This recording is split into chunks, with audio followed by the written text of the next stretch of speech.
آج کی دنیا میں قرآن کا سب سے بڑا معجزہ وہ یہ ہے کہ اس کتاب کے ذریعے حضور نے تاریخ انسانی کا عظیم ترین انقلاب برپا کیا. اسی کتاب کے ذریعے کیا نا. اتر کر ہرا سے سوئے قوم آیا اور نسخہ کیمیا ساتھ لایا. اس سے ذہن بدلے، عقائد بدلے، سوچ بدلی، کردار بدلے، اخلاق بدلے. پھر انہیں طاقت بنا کر اور کوڑا بنا کر باطل نظام پر دے مارا اور نظام حق کو قائم کر کے دکھا دیا. اور یہ سارا عمل قرآن کے گرد گھومتا ہے. دعوت دو قرآن کے ذریعے سے.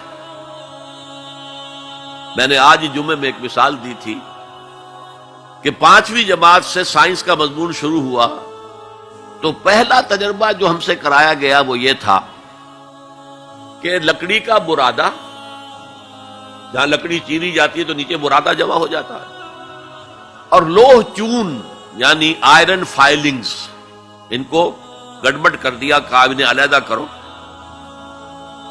کیا ایک ایک چنیں گے؟ اور پھر راستہ بتایا کیسے کرو. میگنیٹ ہاتھ میں لے لو، اسے پھراؤ، لوہا اس کے ساتھ چمٹ جائے گا، برادہ رہ جائے گا. اس معنی میں قرآن وہ میگنیٹ ہے جو سلیم الفطرت انسانوں کو کھینچ لیتا ہے. کوئی معاشرہ سلیم الفطرت انسانوں سے خالی نہیں ہوتا. حضور پر ایمان لانے سے پہلے بھی ابو بکر نہ کبھی شرک کیا نہ کبھی زنا کیا. حضور کی بعثت سے پہلے حضرت عمر کے بہنوئی کے والد سعید ابن زید کے والد زید ابن عمرو ابن نفیل، انہوں نے بھی کبھی شرک نہیں کیا، کبھی کوئی غلط حرکت نہیں کی، اور کعبے کے پردے کو پکڑ پکڑ کر کہتے تھے اے اللہ میں صرف تیری بندگی کرنا چاہتا ہوں، میں کیسے کروں مجھے معلوم نہیں ہے. حضور کی بعثت سے پہلے ان کا انتقال ہو گیا. لیکن باپ کی کیفیت یہ تھی جس سے کہ سعید ابن زید ایمان لائے ہیں اور وہ عشرہ مبشرہ میں شامل ہوئے ہیں، اور ان کے اور ان کی زوجہ فاطمہ بنت خطاب کے ذریعے سے عمر کو ایمان ملا ہے. تو یہ سلیم الفطرت لوگوں کو کھینچنے کا ذریعہ ہے. پھراؤ اسے، عام کرو، عام کرو، درس قرآن عام کرو، عام کرو، عام کرو. یہ سلیم الفطرت لوگوں کو کھینچ لے گا. پھر ان کا تزکیہ کرو، تزکیہ بھی قرآن سے ہوگا. تزکیے کے بھی ہم نے نہ معلوم کچھ پلوٹائنس نیو پلیٹونزم سے کچھ چیزیں سیکھ لی ہیں، کچھ ہندوؤں کی تپسیائیں سیکھ لی ہیں، لیکن قرآن کو تزکیے کا ذریعہ نہیں بنایا.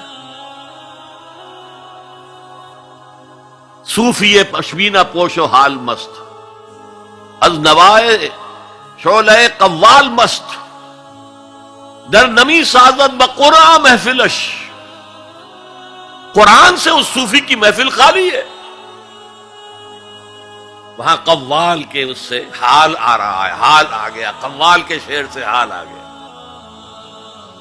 صوفی پشمینہ پوش حال مست، از شراب نغمہ قوال مست، در نبی سازد بقرآن محفلش.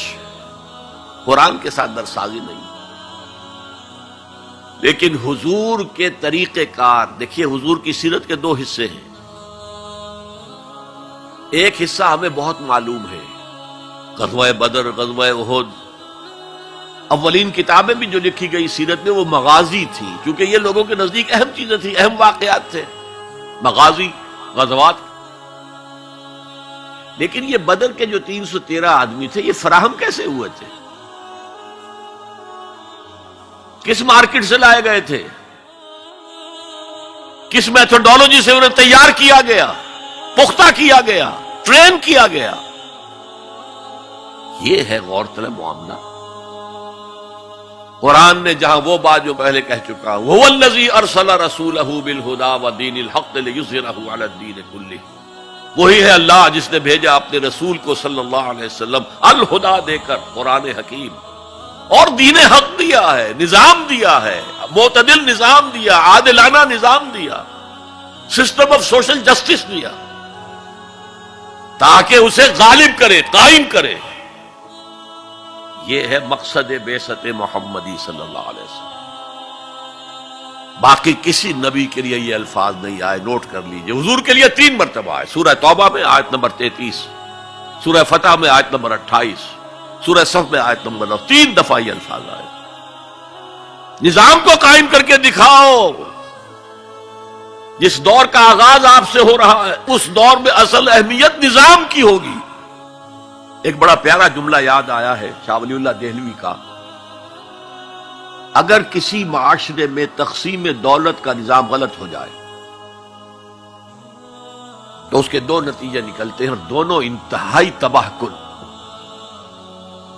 ایک طرف دولت کے انبار ہوں گے، اس کا نتیجہ کیا نکلے؟ عیاشی ہوگی، بدماشی ہوگی، گلچھرے ہوں گے، اسراف ہوگا، تبذیر ہوگی. اور یہی تلوار دوسری طرف کاٹ رہی ہے. دوسری طرف احتیاج ہوگی، بھوک ہوگی، محتاجی ہوگی. یہ عیاشی کی وجہ سے گمراہ ہو گئے. اور یہ کاد الفقر ان یکون کفرا، حضور نے فرمایا فقر تو کفر کے قریب پہنچا دیتا ہے انسان کو. يا رب فاجمعني بكل الصحب والأحباب واكتب لنا أن ندخل الجنات بالريان.